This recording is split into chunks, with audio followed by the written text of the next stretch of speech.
പ്രതിപക്ഷ നേതാവ് തൽക്കാലം RSS വിവാദമൊക്കെ വിട്ടുപിടിച്ചിരിക്കുകയാണ്. എന്തെന്നറിയില്ല, വാർത്താ സമ്മേളനമൊക്കെ ഒന്നും ആ പഴയ ഗുമ്മില്ല. ഒരു നനഞ്ഞ ഓലപ്പടക്കത്തിന്റെ അവസ്ഥ.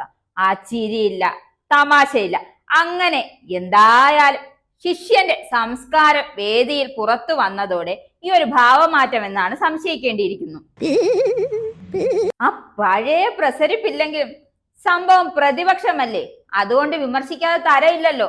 അതുകൊണ്ട് വിമർശിച്ചേ മതിയാവും. ഇത്തവണ ആ തൃശൂർ പൂരമോ സുരേഷ് ഗോപിയോ RSS വിവാദമോ തൊട്ടിട്ടേയില്ല. അത് വേണ്ട. പിന്നെ എന്തെടുത്ത് സർക്കാരിനിട്ട് വിമർശിക്കും? അങ്ങനെ ഇരിക്കാതെ വീണ് കിട്ടിയിരിക്കുകയാണ് ഇന്നത്തെ കോട്ട. അതെന്തെന്നൊന്ന് കേട്ടു നോക്കിയാലോ.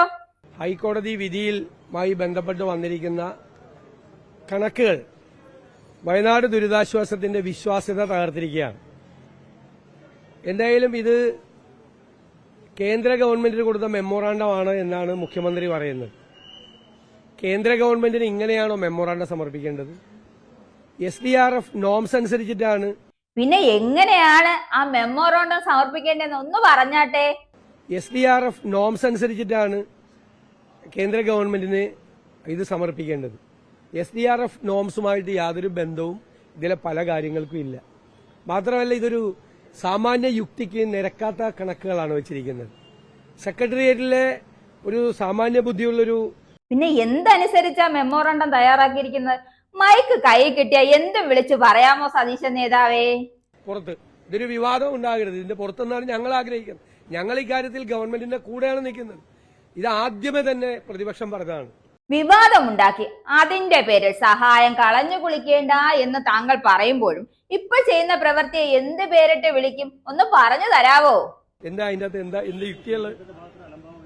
അല്ല, അതിന് ഇവര് പോയി പ്രധാനമന്ത്രിയെ കണ്ടത് കിട്ടുമെന്നാണ് മുഖ്യമന്ത്രി പറഞ്ഞിരിക്കുന്നത്. സംസ്ഥാന ഗവൺമെന്റ് ഇതുവരെ ഒരു പരാതി പറഞ്ഞിട്ടില്ല. അപ്പൊ സംസ്ഥാന ഗവൺമെന്റ് പരാതി പറയാത്തപ്പോൾ പ്രതിപക്ഷം പരാതി പറയുന്നത് ശരിയാണോ? ഞങ്ങളിത് സർക്കാരുമായിട്ട് യോജിച്ചു ചേർന്നാണ് പ്രവർത്തിക്കുന്നത്. ഞങ്ങളൊരു വിഷയം ഉണ്ടാക്കാൻ ആഗ്രഹിച്ചില്ല ഇതുവരെ. ഞാൻ ചോദിക്കട്ടെ, തെറ്റുകൾ ചൂണ്ടിക്കാണിക്കാനാണെങ്കിൽ, കുറവുകൾ ചൂണ്ടിക്കാണിക്കാനാണെങ്കിൽ സർക്കാരിനെ പ്രതിക്കൂട്ടിൽ നിർത്താവുന്ന എത്രയോ കാര്യങ്ങൾ ഈ വിഷയമായിട്ടുണ്ട്. പക്ഷെ ഇതൊരു പുതിയ കൾച്ചർ ഉണ്ടാക്കണം എന്ന് വിചാരിച്ചിട്ടാണ്. നാട്ടിൽ ദുരന്തം ഉണ്ടാവുമ്പോൾ, ദുരന്തബാധിതരെ വിഷമിക്കുമ്പോൾ എല്ലാവരും ഒരുമിച്ച് നിന്നാണ് ഞങ്ങളെ സഹായിക്കുന്നത് എന്നുള്ളൊരു പുതിയ കൾച്ചർ ഉണ്ടാക്കാൻ വേണ്ടിയിട്ടാണ് പ്രതിപക്ഷം നിൽക്കുന്നത്.